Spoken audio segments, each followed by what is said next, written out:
So guys, now, my hair's going everywhere, now I am at York, which is a wonderful, beautiful city. It's my first time here actually.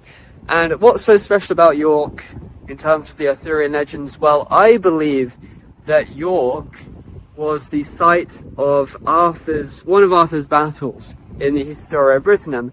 I believe it was the site of the Battle of the City of the Legion.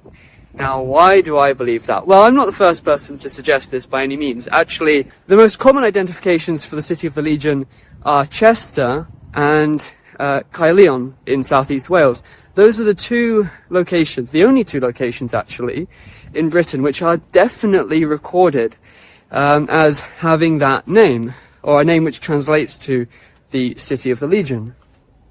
So, why York instead? Well, the reason is because, well, we know why Caerleon and Chester were recorded as being the City of the Legion. It's because they were two of the three permanent legionary bases in Britain. So we know that's why it was called that, or why they were called by that name. And the third legionary base was York. So it stands to reason that if the other two came to be known as the City of the Legion, then there's no reason why the third permanent legionary base wouldn't also have come to be known as the City of the Legion. But is there any evidence that that actually happened? Well, as it happens, Gildas, in the 6th century, he mentioned the City of the Legions. Now that's important, that plural. But he mentioned the City of the Legions, and he referred to it as the site of the burial place of St. Julius and Aaron. Now the reason why that's significant is because he specifically says that the burial place in question, where people would go to honor them as martyrs, was actually inaccessible to the Britons in his time because of the grievous divorce between the Britons and the Anglo-Saxons. So that's interpreted as some kind of partition between the two. So it was inaccessible to the Britons in his time. Now that doesn't make any sense in the context of Chester or Caerleon. None at all. Doesn't make any sense whatsoever. So that suggests that there was another city known as the City of the Legion, which was inaccessible to the Britons in his time. So logically, if there were three legionary bases, and it can't be two of them, logically it must be the third, which would be York. Now another point of evidence which supports this is the fact that Gildas refers to the City of the Legion using the word herbs.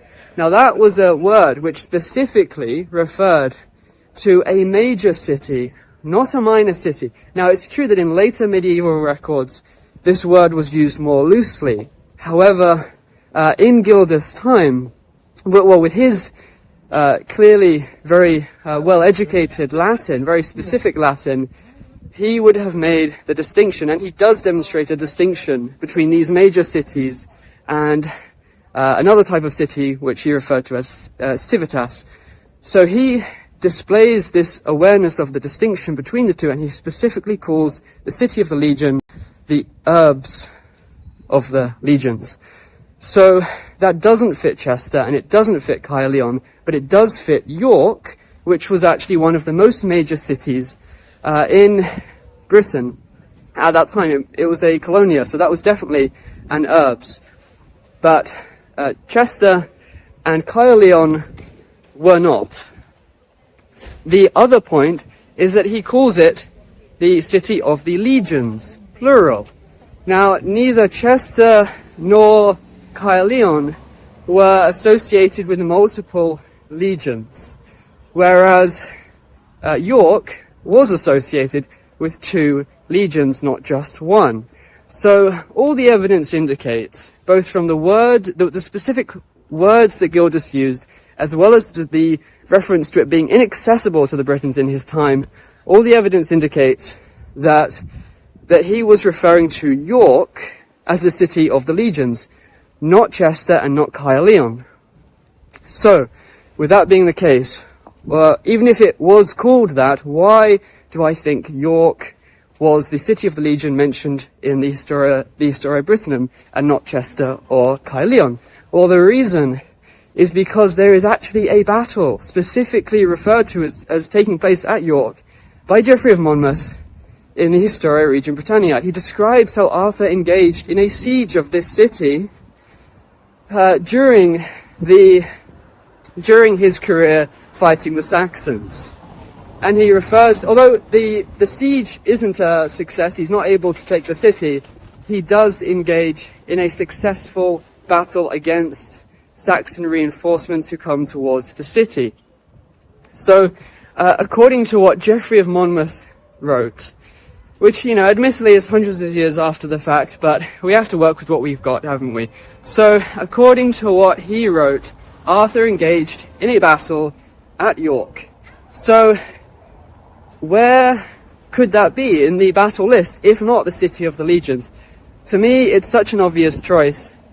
And it's true that it doesn't appear in the right place in Geoffrey of Monmouth's description of Arthur's career. It doesn't appear in the order that we would expect based on the Historia Brittonum.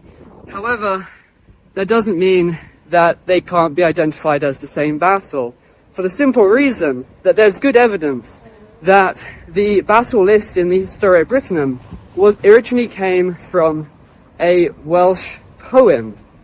There are other poems of this sort, poems which honour a great leader in battle, describing all the battles that he engaged in.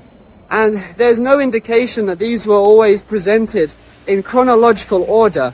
In fact, when we bear in mind the fact that obviously the poet would have to bear in mind making it rhyme, it's logical that he might change things around just to get the rhyme working.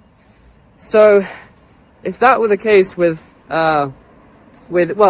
the battle list in the Historia Brittonum did come from a battle poem, which seems to be the most well-supported conclusion among scholars today, then it's logical that we wouldn't necessarily expect all of them to be in perfect chronological order, because the poet would need to bear in mind making it rhyme. So that, I believe, is the solution to the identification of the Battle of the City of Legion in the Historia Brittonum. It was a battle that took place here at York, and it's the same as the Siege of York described by Geoffrey of Monmouth.